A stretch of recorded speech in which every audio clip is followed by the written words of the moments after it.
Ah, okay mga kababayan, Chris Ulo po at welcome back po rito sa ating YouTube channel. Okay, pag-usapan ho natin itong si Pusit.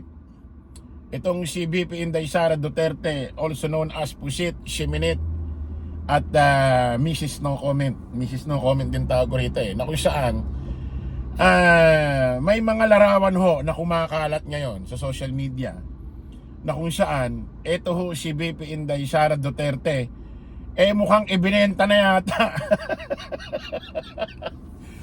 ang Palawan diyan sa mga Inchikbeho ha.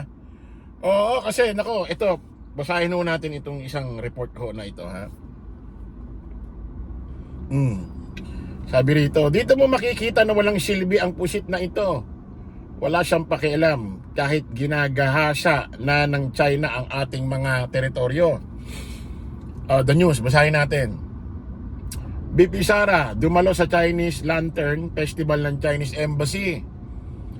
Ibinahagi ni Vice President Sara Duterte sa kanyang Facebook page nitong Miyerkules, Pebrero 26, ang ilang litrato ng kanyang pagdalo sa 2025 Chinese Lantern Festival.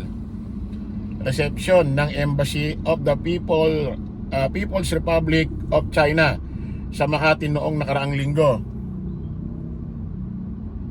Nagpasalamat siya kay Chinese Ambassador to the Philippines, Wang Zilian, sa pag-imbita sa kanya sa naturang event. Maka-China talaga putik. Binigyan din niya ang tema ng event sa Harmony, Peace, Reconciliation sa sinisimbolo sa pamamagitan ng mga traditional lantern light at communal fest. Photo courtesy Inday Sara Duterte Facebook. Siya rin pala talaga nag-post nito. Pag may mga gathering event ho dyan sa China, always present always present ho itong ating VP Inday Sara Duterte. Alam niyo mga kababayan, tatawa na lang ako. May kumakalat pa ng ganito May kumakalat pa ng ganito sa social media Ayan basahin natin. Palawan is ours. Kumakalat sa social media, mainland China. Naku po, Sus Maria Jose. Itong Palawan daw sa China daw. Sus Maria Jose, isipin nyo, Palawan is ours. Kumakalat sa social media sa mainland China. Anak ng putik. Ito yung mga picture ho.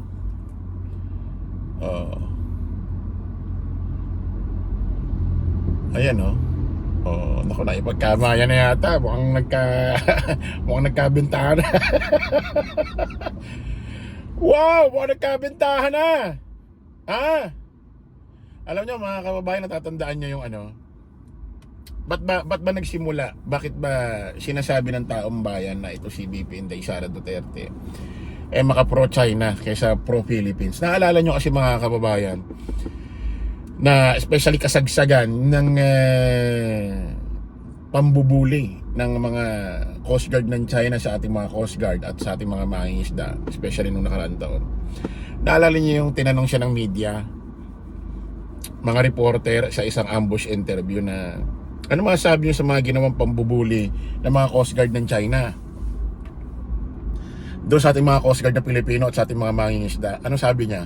No comment na raw siya dyan. Hindi na raw siya ang magsasagot dyan. Ang tanongin na lang daw, National Defense at Foreign Affairs. Isipin niyo mga kababayan, ang dali naman ipagtanggol ang dali naman magbigay ng komento na hindi dapat ginagawa ng mga Chinese Coast Guard ang ginagawa nilang pananakit pambubuli sa ating mga Coast Guard na Pilipino. Kasi ginagampanan lang nila, ginagawa lang nila ang kanilang trabaho, kaya sila nandiyan dyan. At hindi rin nila kailangan paalisin, bulihin ang ating mga kababayang mangingisda dahil nandiyan lang sila para maghanap buhay. Pwede naman sabihin yun Kasi nga sabi ko, kung ikaw Vice President ka ng Republika ng Pilipinas at atin yung nasasakupan ng West Philippine Sea, ibig sabihin Vice President ka hanggang doon sa lugar na yon.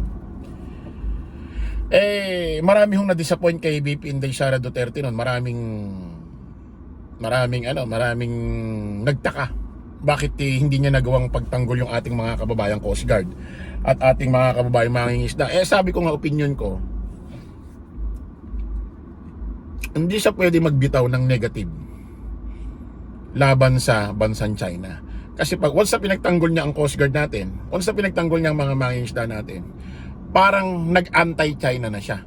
Parang nag-against na siya or kininriticize niya na sila Xi Jinping ang bansang China. Kasi, mga kababayan, kung yung time na yun sumagot siya, pinagtanggol niya ang ating Coast Guard, ang ating mga kababayang mangingisda, ang mangyayari niyan, syempre, naka-televise yan. Pwedeng ma-pick up yun ng mainstream media ng China. At kapag na-pick up yun ng mainstream media ng China, pwedeng makarating at mapapanood ni Xi Jinping. Syempre, kapag napanood ni Xi Jinping yun, nabalitaan niya, napanood yung statement na yun, para bang ang dating, kinakalabanan ng pamilya Duterte ang China. So, ano mangyayari? Anong point nun?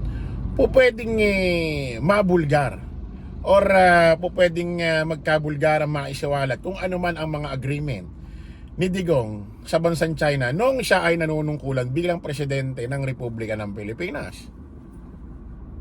Mahal na mahal ng China ang pamilya Duterte, especially si Digong Isipin nyo, nagpatayo ho ng university sa bansang China.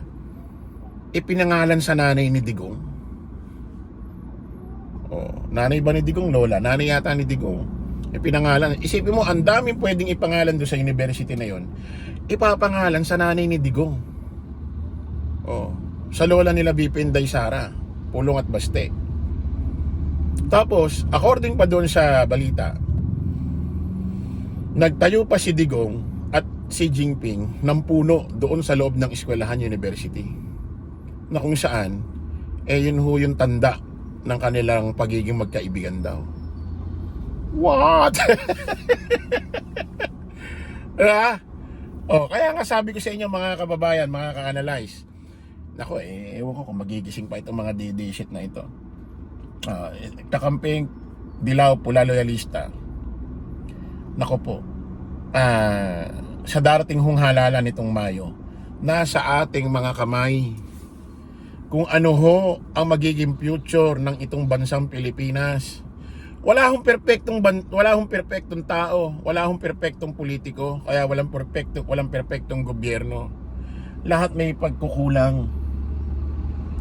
Pero sabi ko nga sa inyo, pag sinabing pogo, pag sinabing war on drugs, extrajudicial killing, kay Digong lang yan umiral. Yung mga mahal na mga bilihin, halos lahat ng administrasyon naranasan yan. Especially kay Digong, di ba, nung pumasa yung syntax law niya. Di ba, nung pinatupad nila yan. Di ba, grabe ang mahala noon. Mga bilihin, sabi ko nga sa inyo, ultimo lasinggero. Dumaing sa umangal sa mahal ng mga alak.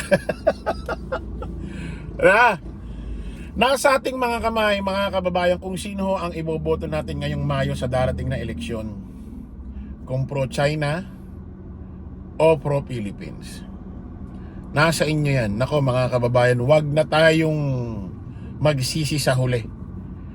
Maging advantage na ang ating pag-iisip. Maging maging advance na ang ating pag-iisip. Wag na tayo yung susubok na tapos sa bandang huli magsisisi lang. Hindi maganda. So, mas gugustuhin ko doon ako sa, kasi anti-fro, yung pamilya, yung ini-endorso ni Digong na mga kandidato, hindi perpekto yan. Yung mga ini-endorso ni Pangulong Bongbong na mga politiko, hindi rin mga perpekto yan. Pero putik, sigurado lang dyan, mga pro-China itong kay Digong.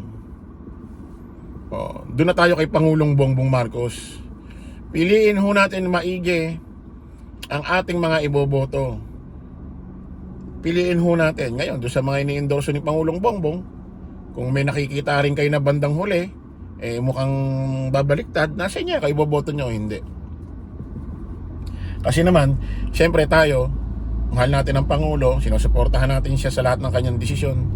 Pero dito sa usaping ito na ini-endorse niyang dosing politiko, malamang sa alamang, hindi yan lahat iboboto ng kanyang mga supporter. Merong hindi iboboto yan. So yun, maraming salamat po mga kababayan. Kita-kita ulit tayo sa panibagong live, panibagong vlog. Paalam po, pansamantalangin yung lingkod Dos Crisulo. Lagi natin tatandaan, don't follow the majority, follow the right way. Maraming salamat. Kita-kits po tayo ulit. Bye-bye.